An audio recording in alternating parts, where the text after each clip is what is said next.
What's going on, everybody? Called an audible. Facebook wasn't cooperating with the laptop, but we're going live on my phone with my client, David Eades, who's going to be hopping on here in a second, and we'll officially start this thing up. All right. So let me add David. Here he is.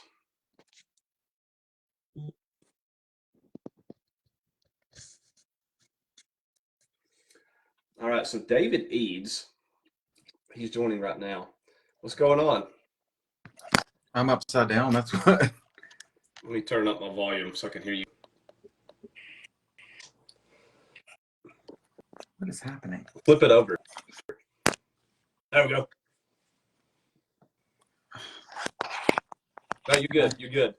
I know, but I'm sideways in my video, and so are you. Oh, really? Yeah. Weird. I'm recording it on the side because that's how it uploads to YouTube. But oh well. Okay. I want to do this because I can't see you. Wow. Well, can you hear me? Okay. Yeah. I'll turn my volume up. Can you hear me? Yeah, I can hear you good. I had to jack my volume up too. All right. So we're live on the 413 Strong podcast. I'm here with one of my clients who's been working with me for, goodness, it's been about 17 months now, believe it or not. And that's crazy. This is David Eades. It is crazy. David, there's individuals that I coach and train that get awesome results. And then there's individuals that don't just get awesome results, they go all in.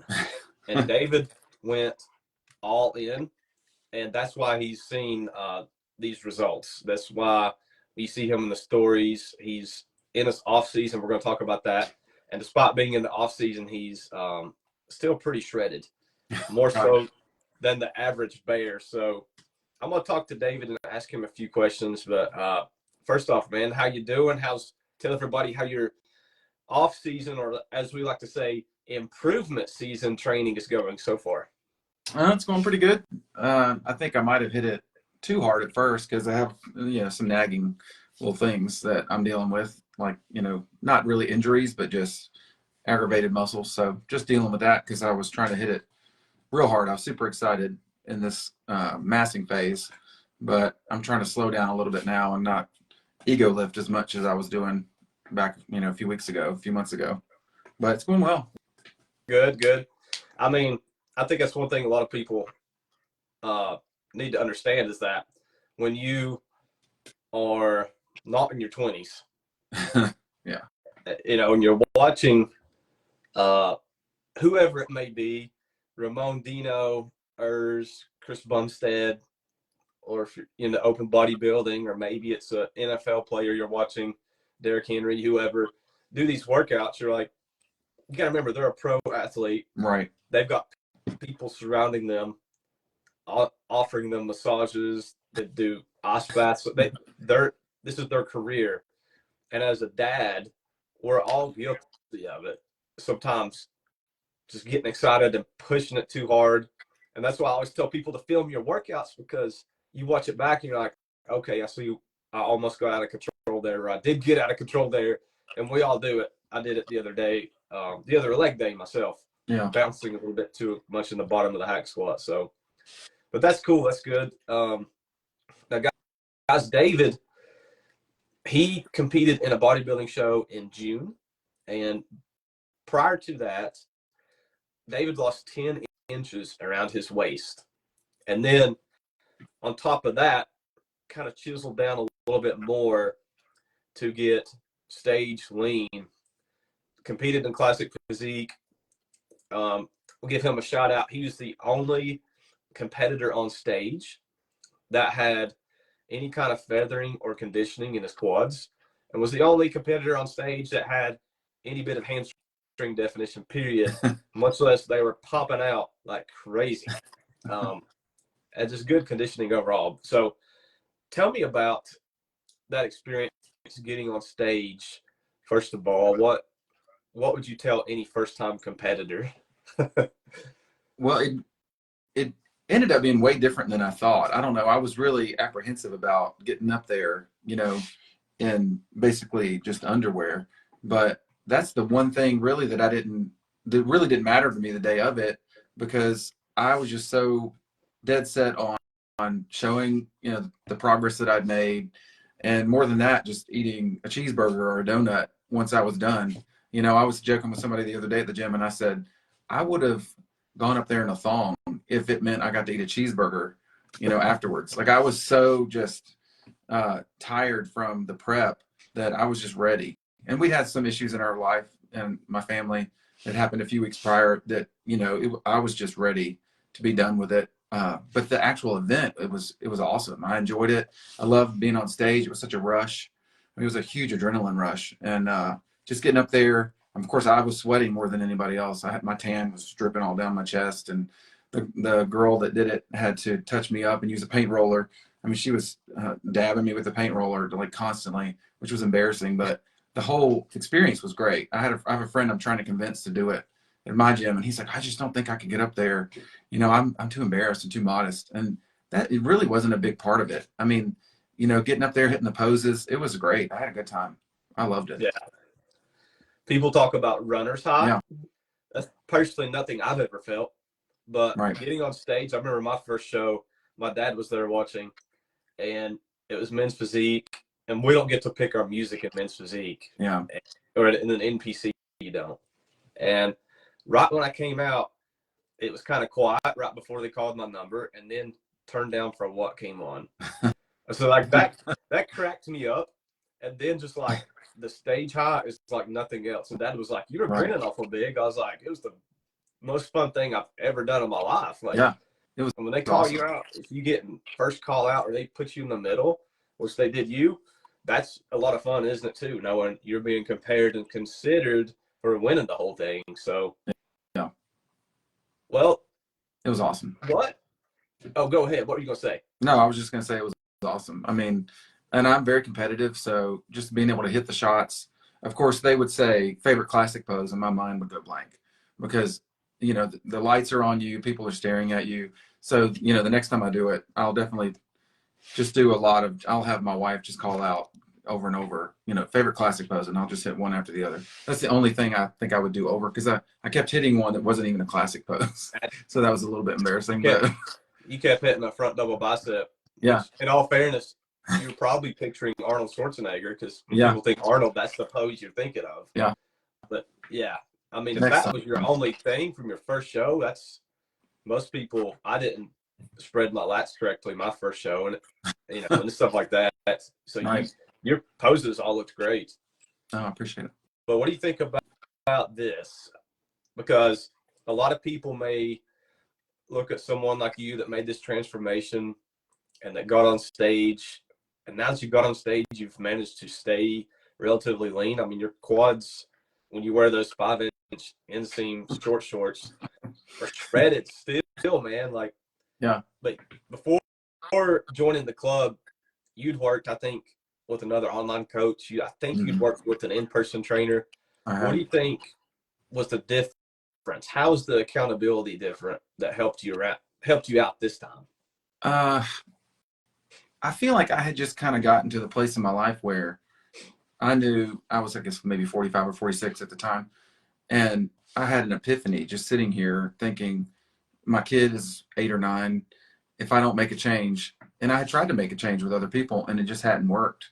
And then I met you at church, and I did a challenge, one of your 2-week challenges, and I made substantial progress just in 2 weeks. And so after that, it was maybe a month or two after that before I signed up. And I just had this epiphany that this is going to be a way for me to change my life forever if I do this, because I made this change in 2 weeks. I think I lost 10 pounds or something in 2 weeks. And I loved your app that you were using at the time. And then just the communication, the group dynamic was great. Just having that, being supportive of each other. And so I knew that combination of things, the Christ-centered aspect of it, all of that was what I wanted to do. Because I had worked with some guy from Instagram, and he would send me a PDF, and it was like, I'll see you next week when you do your check-in. So then you're on your own all week, and then you check in with him, and then he'll, usually there's something going on in his life where, no offense to him, but he would just say, check-ins are coming, they're going to be a couple days late. But, and I knew that working with you, just for the challenge, you were there and you were available. So that combination, macros, tracking my food, which I'd never done ever. I worked with somebody one time that had figured out my macros for me, but just having somebody give you that information is not enough for success. So it was great that I had the app where I could track it, and I had the accountability. I had, start my day with Jesus, write my, affirmations and stuff like that. All of that combination just worked together, and it was perfect for me. I know friends that have signed up that haven't had the same, success that I've had, and I don't know what makes some more successful than others, or I don't know what makes your plan work for some and maybe not for others, but for me it was exactly what I needed. And I feel like maybe even going to church with you kind of helped, because there was even another phase of accountability, because I know you would see me and then I would be on stage, and I had started singing on the praise team more, and I knew I wanted to get fit, so it just gave me more, it lit a fire under me. And I would just say, you're set up the way I know I might be repeating myself, but the macros, the group, and just your involvement in the group just helped me. The videos that you do, trying to bring us together, doing the Zooms and the live videos. I mean, I had never had anything like that. I'd never worked with anybody that did that. I even worked with an in-person trainer that, it's what people think they need. They need an in-person trainer to be right there watching every rep, but that person only saw me twice a week. They didn't see me when I was eating Little Debbie Christmas tree cakes, at 10 o'clock at night in the pantry. They didn't see me eating cereal at night. They didn't see all the Hardee's biscuits that I was eating, so I was, negating the in-person training with my food. And that person didn't even really emphasize, macros or anything like that. They just wanted me to do a lot of organic stuff, which, is healthier. But once I got the correct combination, macros, training, and even less training than I'd done before, because your program emphasized getting in there, working out, and not overdoing it for a man over 40. That was one of the main things, because I would go work out at least for an hour and a half or 2 hours and just kill myself. And then, we also try to focus on sleep, which is good, because my schedule at work is crazy. So I try to be as aware as I can be for my sleep and try to get as much sleep as I can. Especially when I was in prep, I was trying to get a lot of sleep, because I would see people on Instagram that would say, I got 8 hours of sleep last night and I lost 4 or 5 pounds overnight. So I was just dreaming of that, literally, trying to get as much sleep as I could get. Meanwhile, when you're in prep, you have no energy anyway. So you might as well sleep 8 or 10 hours a night. I know you've been there. So Yeah, you just, that was a in long-winded prep, answer. if nobody, no, that was an awesome answer. If nobody's been in prep, first of all, prep is for getting bodybuilding lean, not for getting to losing the dad bod, getting your best body, right? Like, right. You made a transformation before prep started. That was awesome. Yeah. It took 4 months, I think. But then, right. Going with the bodybuilding prep, that's just a whole extra different animal. And I think a lot of people sometimes will see, oh man, I'm going to cut and be like David. All I'm going to think about is sleeping and eating. But that's not what it takes. No. I talk to people and they're like, what most people do is they're trying extremes. They're like, well, I tried keto for a month, but I couldn't stick to it. Or I tried carnivore for a month. I tried cutting this or that out. And they're going from 0 to 100 instead of just easing in and developing habits. And that's what I try to do with the support, the Zooms, calls, and even like tracking macros. It's something I phase in at the beginning with people, and then we drop it because you don't need it, especially if you're a busy dad. I do that now. Yeah, and like there's a time to track, but right now in the off season,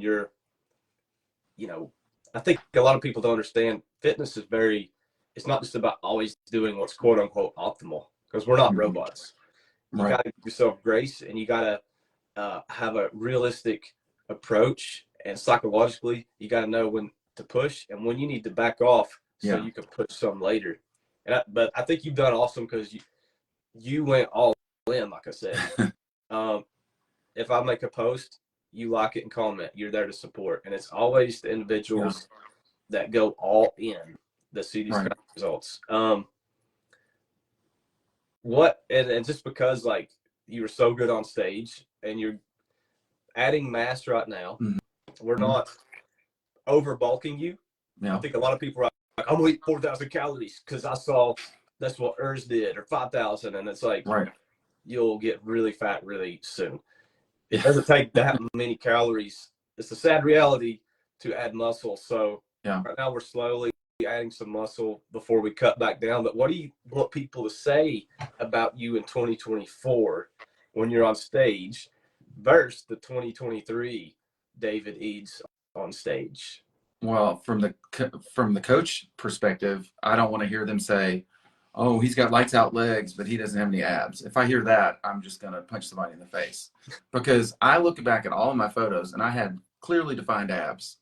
They didn't really show up, I don't know why, as well in some of the photos on stage that day, but I have tons of photos that I took myself because I had to show my son. He's like, "Dad, you had 4 abs." And I said, "Pardon me, but I had 6 abs. Like, I will show you." I mean, I had defined abs, but I had some things happen a couple weeks before, and I might have eaten my feelings that kind of, interfered with that. But I just want them to say something about my abs. And I've always had big legs. I mean, obviously they were defined on stage, but it would be nice for somebody to say, "Man, his back is super wide," or "Man, his chest is huge."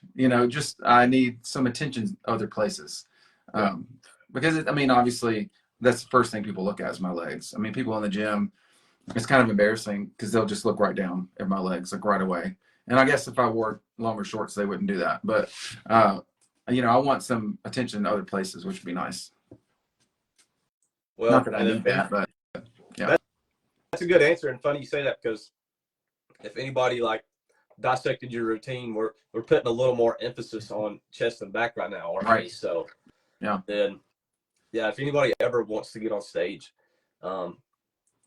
you're opening yourself up to that kind of criticism. The judges were like, "Oh, look at this guy. He's got a great shot at this, but he needs this." I mean, like you're putting yourself out there, and it can be nerve-wracking. Right. But that's the price you pay, because the rush you get, like you say, being on stage, it gives you something to train for. There's a lot of positives about it, and I highly recommend anyone that wants to have something to compete for, look into natural bodybuilding. And I think especially in this area, East Tennessee, because there's not, well, this summer there's one in Knoxville, but there's not like been natural shows really that close. That the one you did is the closest one. It's near Boone, North Carolina. But you can, really have something good and wholesome to compete for. You can compete if you want to wear Speedos like Dave and do classic physique, you can. If you want to wear board shorts and do men's physique, you only have to hit like 2 poses. You can do men's physique, and it gives you something to train for. If you go pro in it, you can actually win money versus chasing an IFBB pro card your whole life and never making anything. So I highly recommend checking out natural bodybuilding. Check out David on Instagram. He posts something every day. He's so good to do that. Today, he's got an awesome picture. I'm pulling up your Instagram right now, David. Oh my gosh. Fit Farmer D is his Instagram tag, at Fit Farmer D. Farmer, PHAR, because he's a pharmacist. And when you go to his story, he's got a picture of him looking like Frank Zane backstage that you got to check out, guys. But David, I appreciate you being on, man, and taking the time. Yes, sir. I appreciate you. Yeah, man. We'll do Changed my life. We'll do it again. Yeah. And if you're interested in getting a transformation like David, send me the word. Look at that, guys. Send me the word faithfully, and you can apply. And who knows, maybe you can get up on stage. That's right. Against David this summer. Maybe there's time. So let's do it. All right, man. I appreciate it. We'll see you later. See you. Appreciate you guys.